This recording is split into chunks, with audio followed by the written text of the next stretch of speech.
Nuestra habilidad para estar solos no se pone realmente a prueba hasta que nos hemos abierto a alguien y, lo que es más, hasta que nos mantenemos abiertos. Antes de eso, la soledad es más bien un aislamiento. La intimidad nos pone frente a frente con el miedo aterrador a la pérdida y al rechazo. También nos pone frente a frente con nuestro temor a perdernos en la otra persona si nos abrimos. Manejar estos dos miedos, a la separación y a sumergirme en el otro, es uno de los retos básicos y tiene como recompensa la intimidad. Relacionarse íntimamente es un terreno donde podemos curar estas heridas. Hasta que reconocemos tener estos dos miedos dentro, los proyectaremos en otra persona y nuestra relación se convertirá en un drama, el drama del dependiente y el antidependiente. Pero cuando podemos acoger todo el miedo que tenemos de perdernos en el otro, o el miedo de que si nos abrimos y nos quedamos al descubierto nos puedan rechazar, algo cambia fundamentalmente. Es ahí donde podemos curar las heridas. Este miedo a la separación nos lleva a descubrir que dentro nuestro hay una profunda ansia, anhelo de saber que la persona que nos ama nunca nos abandonará, ni siquiera durante un corto periodo de tiempo. Nuestro niño interno quiere sentir que nunca será rechazado o abandonado. Muchas personas sienten miedos parecidos. Los miedos se muestran en nuestra relación de muchas formas. Desde algo aparentemente trivial, como la forma en que nos despedimos cuando vamos a estar un tiempo separados, o algo tan importante como cuando sospechamos que nuestra pareja está interesada en otra persona, o que ya no nos ama. Si encontramos el valor para abrirnos, nos sobrevendrá un miedo eterno de que la otra persona podría dejarnos en cualquier momento. Nuestra vergüenza, nuestras inseguridades, nuestro miedo al abandono o al rechazo son tan fuertes que el más pequeño fallo de identificación por parte de nuestra pareja puede provocar y validar nuestros miedos. Nuestros miedos de separación se aferrarán a la cosa más insignificante para hacernos sentir rechazados o abandonados. Separarse es aterrador porque no tenemos la seguridad de que el amor volverá. Por eso nos aferramos. ¿De dónde proviene todo este miedo? El miedo a la separación proviene de haber sido privado de alguna forma de algo básico para la crianza en las primeras etapas de nuestra vida, ya sea dentro del útero o durante el primer año de vida. Es lo que ha creado esta profunda herida de desconfianza. El psicólogo Erik Erikson ha llamado el primer estado importante de desarrollo a esta etapa, en la que podemos aprender a tener ya sea una confianza o desconfianza básica. La mayoría de nosotros tenemos algunos profundos traumas primales provenientes de esta etapa tan temprana de nuestra vida, que hemos enterrado en el inconsciente y que son los que causan en nosotros esta ansiedad por la separación. Todos tenemos que enfrentarnos al hecho existencial de nuestra soledad y a la incertidumbre e inseguridad de las cosas. Pero nuestros traumas de infancia sin curar pueden hacer que el proceso de aceptar y claudicar ante tanta inseguridad sea muy aterrador. Basados en el fundamento de una confianza básica de solidez, la experiencia de enfrentarnos a la soledad, la inseguridad e incluso a la muerte puede ser mucho más fluida. Pero lamentablemente la mayoría de nosotros hemos perdido esa confianza en la existencia. Una de las formas en que se produce claramente esta ansiedad de separación es cuando tenemos miedo de perder a alguien, y cuanto más unidos estamos a esa persona, más intenso se hace el miedo. Toda separación física o la más mínima interrupción energética puede provocarlo. En lo profundo de estos miedos, digamos, lo que aparece es este miedo a sentirnos vulnerables. Cuando aceptamos nuestro miedo y trabajamos con él, lo podemos ver de una forma más universal. La intensidad de nuestros miedos de separación realmente no surge hasta que hacemos un compromiso sincero de mantener la intimidad con alguien. Mientras yo me mantenga antidependiente, mientras me mantenga en una puerta, como con una puerta trasera abierta en mis relaciones, no entraré nunca en la sala del miedo. Pero cuando me comprometo y entro en esa sala aterradora y me enfrento a mis miedos, ahí es donde realmente puedo sanar este miedo a el abandono y al rechazo. Estos miedos a la separación surgen en nuestras relaciones en un fenómeno llamado yo y no yo. O sea, el yo y el no yo, o sea, el otro, ¿no? De alguna forma sentimos y creemos que nosotros y la persona de quien estamos enamorados somos iguales.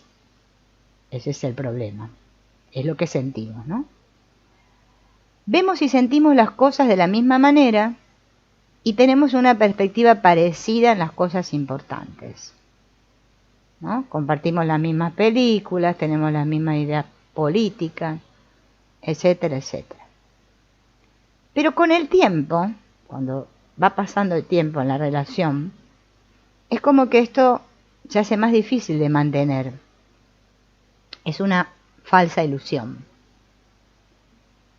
Hay pequeñas cosas que nos demuestran que la otra persona no es tan yo como creíamos. Entonces surge un sentimiento doloroso de que no somos tan parecidos al otro como creíamos. Y a menos que podamos aceptar los aspectos del otro, o sea, del no yo, va a surgir un miedo de haber cometido un grave error.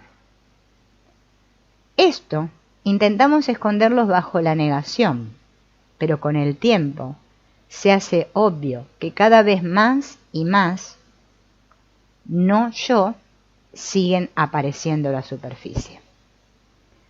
La evidencia de los no yo provoca miedos de abandono.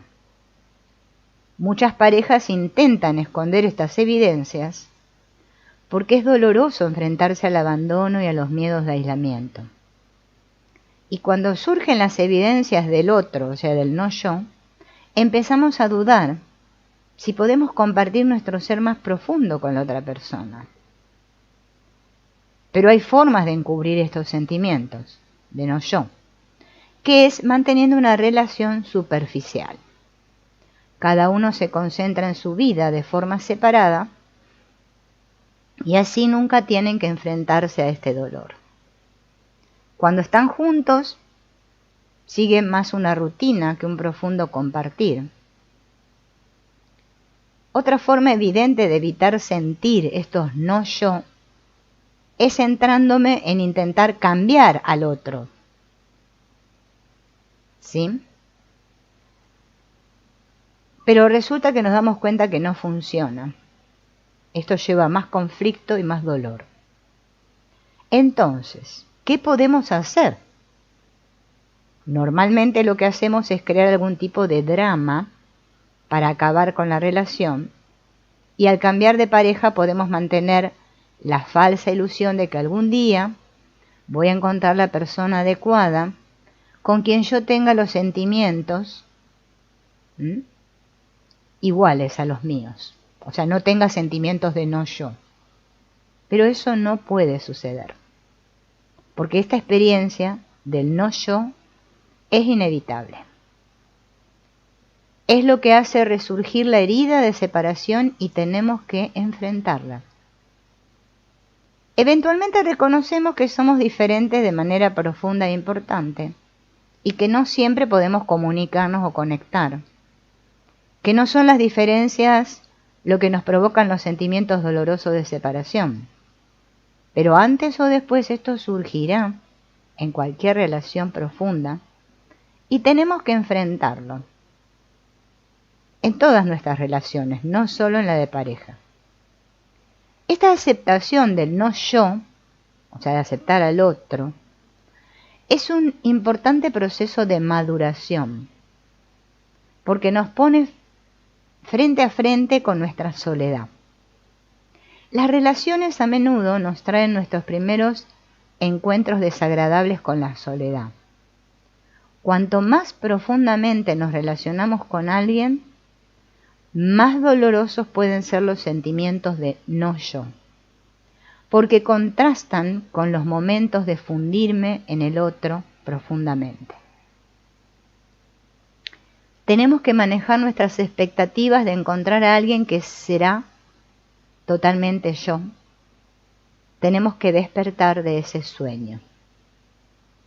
Manejar nuestros miedos de separación quiere decir que lentamente nos estamos enfrentando a los sentimientos de no yo. Darse cuenta de la inseguridad, admitir las diferencias y aún así seguir manteniendo el corazón abierto. Es todo una meditación. Este miedo a fundirme puede ser aterrador, porque se mezcla con el miedo de perderme a mí mismo. Cuando nos damos cuenta de esto, ¿no? Podemos ver nuestra necesidad de espacio. Todos decimos que necesitamos nuestro espacio. ¿Y qué quiere decir espacio? En el fondo, lo que estamos buscando es encontrarnos a nosotros mismos, pero le llamamos espacio. Esta soledad es parte de un compromiso sincero de encontrarnos a nosotros mismos. Pero debido a nuestra vergüenza, que tenemos todos que llevamos, ¿no? No es difícil validar nuestra necesidad de tener tiempo para encontrarnos a nosotros mismos. Parece que siempre tengamos que entregarnos a cambio de amor. Entonces tenemos mucho miedo de que si nos tomáramos tiempo para nosotros mismos, se nos castigaría por ello. Nos sentimos culpables. ¿Por qué? Porque queremos que nos den permiso para encontrarnos con nosotros mismos. Y no validamos nuestra necesidad de encontrarnos con nosotros mismos porque sentimos que el otro me tiene que dar ese permiso. O sea, miren la excusa que encontramos, ¿no? Entonces proyectamos en nuestras parejas que son ellas los que nos impiden ser libres, que son los demás los que me impiden encontrarme a mí mismo. Y cuando estamos atrapados en cualquier tipo de proyección, nos convencemos de que el otro es el responsable. Y esto casi no nos deja espacio para ver lo que realmente está sucediendo dentro nuestro. En los hombres estos sentimientos, ¿no? Como el miedo a ser controlado, el sentido de culpabilidad por desear estar solo, las reacciones negativas hacia la mujer, la falta de seguridad en sí mismo son muy comunes. Las relaciones del hombre con la mujer se convierten en una actuación inconsciente. La paradoja es que, al alejarse a causa del miedo a ser dominado, el hombre no puede acercarse a su poder. Y no podrá tener poder hasta que ha enfrentado esos miedos. En las mujeres, el proceso de fundirse es más agradable y familiar, pero también tienen miedo a ser dominadas. Muchas mujeres han sido profundamente condicionadas a ser dependientes y subordinarse a los hombres, y cuando empiezan a recuperarse de esta programación, surge una fuerte reacción contra la energía paternalista y dominadora de sus padres y de la cultura machista. Y al abrirse a un hombre vuelven a sentir ese miedo a perder su identidad y su poder, y volver a convertirse en sumisas o subordinadas a los hombres. Otro aspecto del miedo a fundirme con el otro proviene de nuestra vergüenza. Al salir del aislamiento y arriesgarme a mantenerme abierto, también nos vemos obligados a manejar sentimientos de vergüenza por no saber cómo relacionarnos íntimamente. Y el miedo a no tener la capacidad para compartir y estar presente emocionalmente para el otro. El único motivo por el cual juzgamos mal el compartir intimidad es porque no comprendemos lo que es o cómo debemos hacerlo. No estamos acostumbrados a compartir nuestros sentimientos íntimos. Es más, a veces ni somos conscientes de que los tenemos. Estamos muy condicionados.